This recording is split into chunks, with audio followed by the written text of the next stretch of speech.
I've recorded a couple of videos about salary sacrifice because it's not well known, but is such a fantastic way for some people to boost their pension savings. You'll find links in the description below to both how to boost your pension pot with salary sacrifice and 3 arguments to convince your employer of salary sacrifice. But with salary sacrifice, your gross salary is reduced, so anything that depends on your gross salary could be affected. That includes employment benefits, your borrowing ability, and any maternity pay. So, what should you consider before diving headlong into a salary sacrifice scheme? Before we get to the impact upon those benefits, there are a couple of groups of employees for whom salary sacrifice would not be recommended.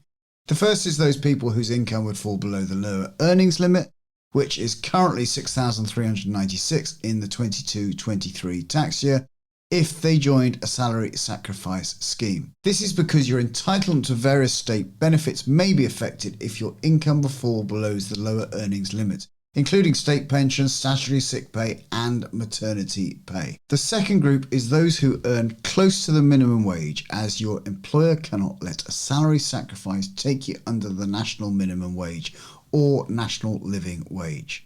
Once those criteria have been considered, it's worth looking at any impact there may be on your employment benefits. Because a salary sacrifice reduces your gross salary, this could be potentially also reduce your future pay increases, overtime pay, life insurance cover provided by your employer, and any future redundancy payments.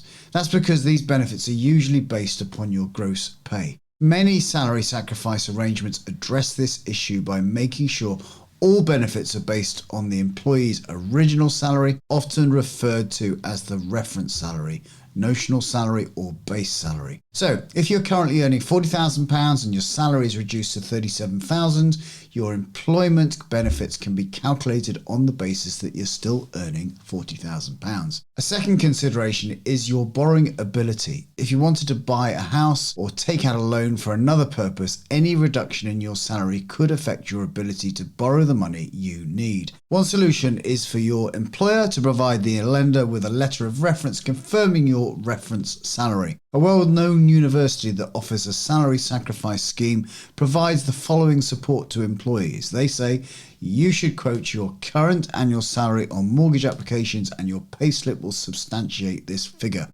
as your annual salary. If the university payroll office receives requests for mortgage references from lenders, they will quote your current salary, i.e. before the reduction. Bear in mind that there is still a potential risk that some lenders will not accept your reference salary and use the lower post-sacrifice salary when calculating how much you can borrow. The third consideration is the impact on your national insurance record and the new state pension. Since the 6th of April 2016, the basic state pension and state second pension have been replaced with a flat rate pension, currently worth £185.15 per week, or £9,628 per year. These days, your state pension entitlement is based solely on how many years of national insurance contributions or credits you have, and the amount that you earn is irrelevant. That's good news if you're part of a salary sacrifice scheme.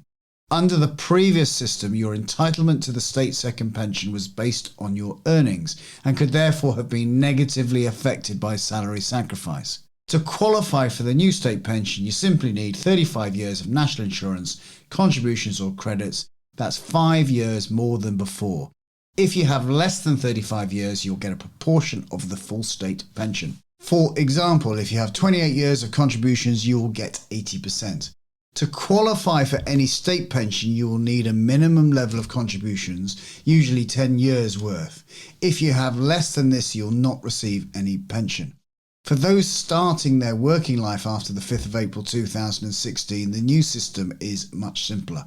You'll simply get the flat rate pension, providing you have enough years of national insurance contributions. If you were working before this date, your eventual state pension will be based on your previous national insurance record, and the full value of your previous contributions will be preserved, plus your current national insurance record since the switch to the new state pension. If that's relevant, you should also understand the possible impact upon your maternity pay, because a salary sacrifice arrangement could reduce the amount of statutory maternity pay to which you're entitled.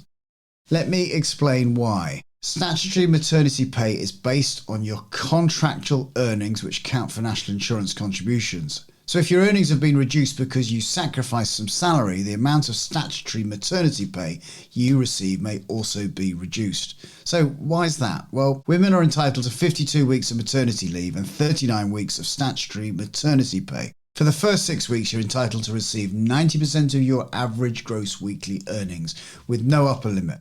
So a salary sacrifice could reduce the amount of statutory maternity pay you receive for the first 6 weeks. For the remaining 33 weeks, you're entitled to receive the lesser of 156.66 pence per week as per the 22-23 tax year, or 90% of your average weekly earnings. That means that all except the lowest paid will receive a flat amount of 156.66 per week for this 33-week period. So a salary sacrifice will probably have no effect on this part of your statutory maternity pay entitlement.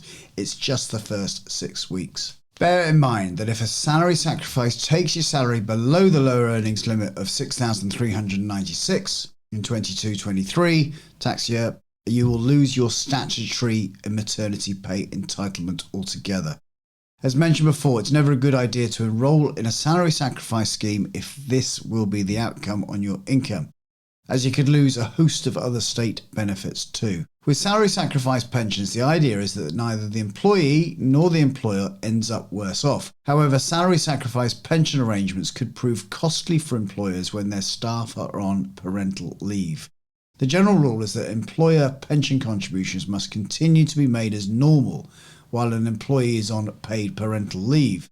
With salary sacrifice, the employer's pension contributions are larger than normal, so the cost could be higher. One final consideration is maternity allowance, which is paid to women who are employed but not entitled to statutory maternity pay. Maternity allowance is based on your earnings, so a salary sacrifice arrangement may reduce your entitlement to maternity allowance. So there are tons of things to consider before launching into a salary sacrifice scheme. Thanks so much for checking out my YouTube channel. I'm Justin King. I'm a chartered and certified financial planner, and my aim is to help you live a successful life, and that often involves understanding your money. I host a podcast called the Retirement Cafe Podcast. You might like to tune into that, and you can check out the description below for a link to that. And you can, of course, you can sign up to my weekly newsletter, which is packed with inspiration and tips for a successful retirement. I hope you've enjoyed this video. If you have, please press the like button and of course subscribe. Help more people like you find my channel. For now, I'm Justin King, helping you live your best life.